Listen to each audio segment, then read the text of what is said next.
Au cours de diverses formations, nous avons déjà démontré maintes techniques pour importer toutes les données attachées à une référence choisie par l'utilisateur.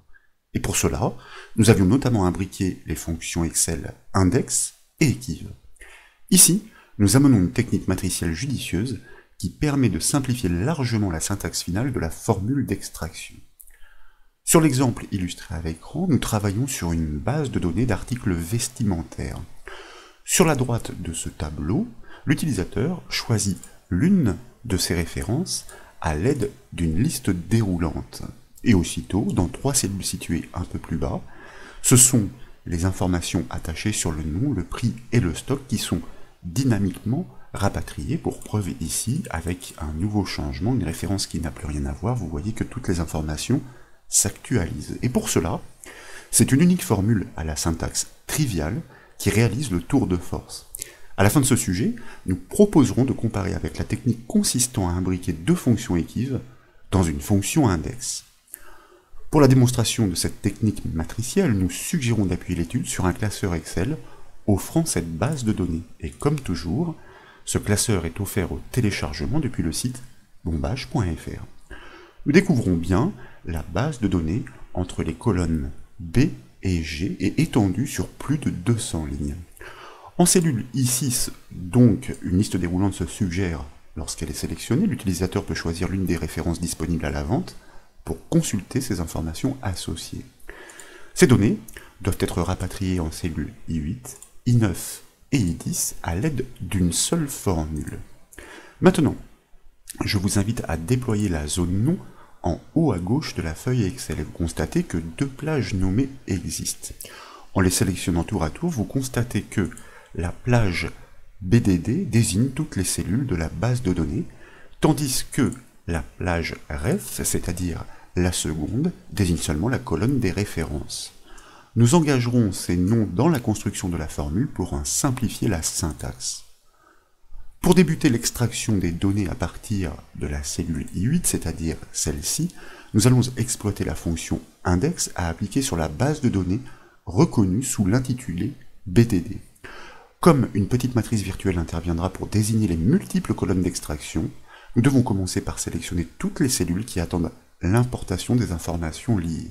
Ce que je vous propose de faire donc en sélectionnant la plage de cellules I8 à I10. Et dans l'enchaînement, naturellement, nous tapons le symbole égal pour initier la syntaxe de la formule d'extraction. Dès lors, nous appelons notre fonction d'extraction index par son nom, suivi d'une parenthèse ouvrante pour accueillir ses arguments. Et dans l'enchaînement, pour le premier paramètre, eh bien, nous désignons la base de données reconnue par son nom, BDD, voyez-vous, elle est instantanément surlignée par Excel, puis nous tapons un point-virgule pour passer dans l'argument de la position en ligne. Pour extraire le nom, premièrement, nous devons maintenant trouver la position en ligne, effectivement, de la référence dans le tableau, la référence choisie. Pour cela, nous devons engager la recherche de cette clé dans la colonne des références, grâce à la fonction equiv. C'est la raison pour laquelle nous inscrivons maintenant notre fonction de recherche de position equiv suivie d'une parenthèse ouvrante et nous désignons la référence cherchée en cliquant directement sur sa cellule I6. Sachez-le, malgré la réplication attendue sur les 2 lignes du dessous, il n'est pas nécessaire de figer cette cellule. En effet, nous engageons une technique matricielle qui fige elle-même cette référence désignée. Maintenant donc, nous tapons un point-virgule pour passer dans l'argument de la colonne de recherche. Et bien sûr, nous désignons cette colonne des références par son nom, soit ref. Remarque, au passage, si cette colonne n'avait pas été nommée, il existerait une technique efficace pour éviter de devoir désigner à la souris les centaines de cellules dans la rangée. Elle consisterait à exploiter la fonction index en travaillant en premier argument sur la base de données, c'est-à-dire BDD ici, le deuxième argument pour la position en ligne vide et le troisième fixé sur le chiffre 3 pour repérer l'intégralité de la troisième colonne dans cette base de données. Pour terminer notre fonction equiv, nous tapons un point-virgule suivi du chiffre 0, comme vous le savez, pour réaliser une recherche exacte. Dès lors, nous pouvons fermer la parenthèse de notre fonction equiv, et nous tapons un point-virgule de retour dans les arguments de la fonction index pour passer dans le paramètre de la position en colonne. Et c'est maintenant qu'intervient l'astuce matricielle essentielle. Pour une formule efficace, nous ne souhaitons pas désigner une seule colonne, mais toutes celles qui concernent le nom, le prix et le stock à rapatrier. Pour cela, nous allons construire une petite matrice de chiffres. Chaque chiffre doit repérer la position de la colonne souhaitée dans la base de données. Une matrice, donc, comme vous le savez, entre accolades, nous ouvrons l'accolade, premièrement. Ensuite, nous tapons le chiffre 1 pour repérer la première colonne, celle des noms. Point virgule, nous tapons le chiffre 2 pour repérer la deuxième colonne, celle du prix. Point virgule, nous tapons le chiffre 6 pour repérer la sixième colonne, celle du stock.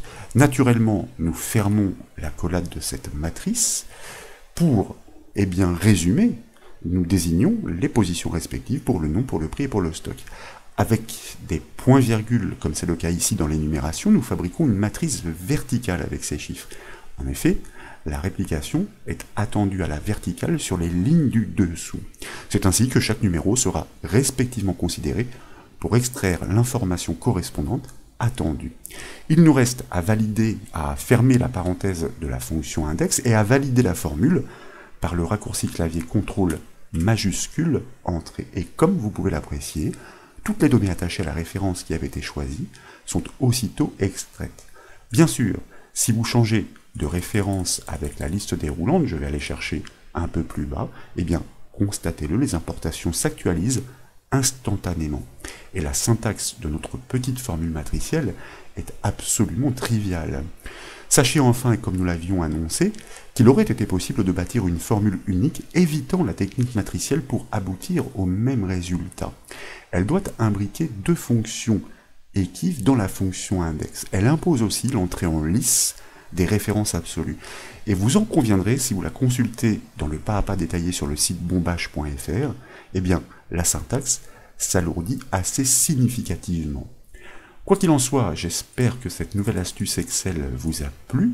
Si c'est le cas, comme toujours, je compte sur vous pour mettre un petit j'aime à la vidéo, et comme vous le savez, vous pouvez retrouver toutes les astuces, mais aussi toutes les formations, sur le site bombache.fr.